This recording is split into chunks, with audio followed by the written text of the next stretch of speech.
کچھ ایکٹر نے اس طرح کے قرآن پاک کا خود سے ایک مفہوم لیا ہے کہ انہوں نے کہا ہے کہ جو قرآن پاک کے اندر جو پردہ فرض کیا گیا ہے جن عورتوں کے اوپر، وہاں پہ مومنین کہا گیا ہے، تو وہ عورتیں ہیں جو رسول اللہ صلی اللہ علیہ وآلہ وسلم کی ازواج ہیں یا پھر ان کی صاحبزادی ہیں یا یعنی اہل بیت میں سے ہیں، ٹھیک ہے؟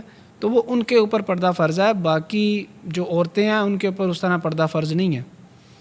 تو یہ مجھے اصلاحی حوالے سے، کیونکہ یہ میرا سوال نہیں ہے، یہ ایک اصلاحی حوالے سے کہ جو لوگ یہ سوچتے ہیں یا جن لوگوں کے ذہن میں یہ سوچ پیدا ہو رہی ہے کہ پردہ صرف ان کے لیے ہے، ہم اگر بغیر پردے کے بھی گھومیں تو اس کے اندر کوئی حرج نہیں ہے، کوئی قرآن پاک میں تو مومنین ان کا ذکر کیا گیا، تو اس حوالے سے بھی ذرا آپ اس پہ روشنی ڈال دیں۔ تو میری سمجھ کے مطابق ایک جگہ جو سورہ احزاب میں یہ بات بتائی گئی ہے جہاں پہ انسٹرکشنز دی گئی ہیں آپ صلی اللہ علیہ وسلم کی ازواج کو کہ وہ ایک پردے کے پیچھے سے بات کریں، نامحرم سے گھر سے باہر نہ نکلیں، وہ انسٹرکشنز قرآن کے اندر بھی اپنے الفاظ سے ثابت ہے اور اس وقت میں صحابہ کی انڈرسٹینڈنگ سے بھی ثابت ہے کہ وہ صرف اور صرف آپ صلی اللہ علیہ وسلم کی ازواج کے لیے خاص تھیں، کہ وہ صرف اور صرف آپ صلی اللہ علیہ وسلم کی ازواج کے لیے خاص تھیں۔ پہلی بات تو یہ کہ وہ آیت پردہ اگر پڑھی جائے اس میں الفاظ ہیں یا ایھا النبی کل ازواجک و بناتک و نساء المؤمنین، اے نبی اپنی بیٹیوں کو، اپنی بیویوں کو اور مومنوں کی یعنی باقی مسلمانوں کی بیویوں کو بھی فرما دیں۔ تو تینوں کیٹیگریز بیان ہو گئی ہیں اس میں، یعنی اس وقت صحابہ کرام تھے، صحابہ کرام کی خواتین تھی، اور بعد میں آنے والے بھی اسی طرح ہیں۔ تو پہلی بات تو یہ کہ یہ کنسیپٹ ہی غلط ہے کہ بھئی کہ جی نا پردہ صرف مومنین کو ہے، مومنوں کو ہے نا، ایمان والوں کو ہے۔ اگر کوئی بندہ اپنے آپ کو مومن نہیں سمجھتا تو اس پر نہیں ہے، کافر پر نہیں ہے۔ جو بندہ اسلام کو کے اندر داخل نہیں ہوا، اپنے آپ کو مسلمان نہیں سمجھتا، مسلمان نہیں مانتا، تو قرآن پاک کے شریعت کے جتنے احکام ہیں اس میں پہلی شرط یہ ہوتی ہے کہ مسلمان ہونا۔ نماز کس پر فرض ہے؟ مسلمان پر، کافر پر نہیں، ٹھیک ہے جی۔ پہلی شرط کیا ہوتی ہے تمام احکام میں؟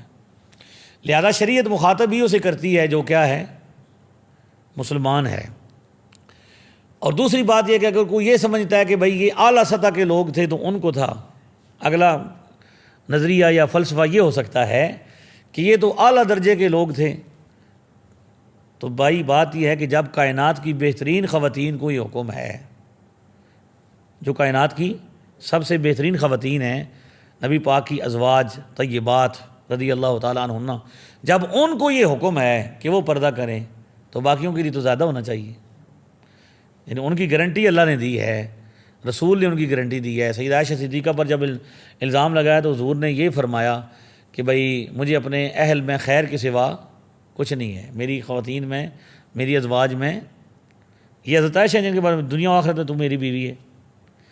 اور 18 آیتیں ان کی شان میں نازل ہوئیں، اتنی پاکیزہ ہستیاں ہیں، تو ان کو جب پردے کا حکم ہے تو باقی ہماری کیا، ہم ماں و شما کیا ہیں؟ تو یہ بہانہ ہے جی بھئی آنکھوں کا پردہ ہوتا ہے جی، آنکھوں کا پردہ ہوتا ہے جی، پردہ چہرے کا ہوتا ہے، پردہ جسم کا ہوتا ہے، اور پردہ ضروری ہے۔ تو یہ بہانہ ہے کہ بھئی بندہ کہے کہ پردہ کو نہیں ہے، اصل میں وہ مردوں کی عقل پر پردہ پڑ گیا ہے۔ اکبر العبادی ایک شاعر گزرے ہیں جو برطانیہ پڑھنے گئے، برطانیہ رہے، وکیل بن کے جج بن کے پھر وہاں سے واپس آئے، اور انہوں نے آ کے شاعری کی اور فرمایا، کل جو کچھ دیکھی بے پردہ بیبیاں، غیرت قومی سے اکبر زمیں میں گڑ گیا، میں نے پوچھا وہ پردہ کیا ہوا، بولی مردوں کی عقل پہ پڑ گیا۔ تو اصل میں مردوں کی عقل پر پردہ پڑ گیا ہے۔ خواتین تو خواتین ہوتی ہیں، ان کو جو سمجھائیں جو سکھائیں۔ یہ الٹی ہی چال چل رہے ہیں کہ مرد کو سر سے لے کر پاؤں تک وہ جو 3 پیس پہناتے ہیں اس میں مرد کیا ہوتا ہے؟ پورا کور ہوتا ہے، اور عورت کو ننگا کر رہے ہیں۔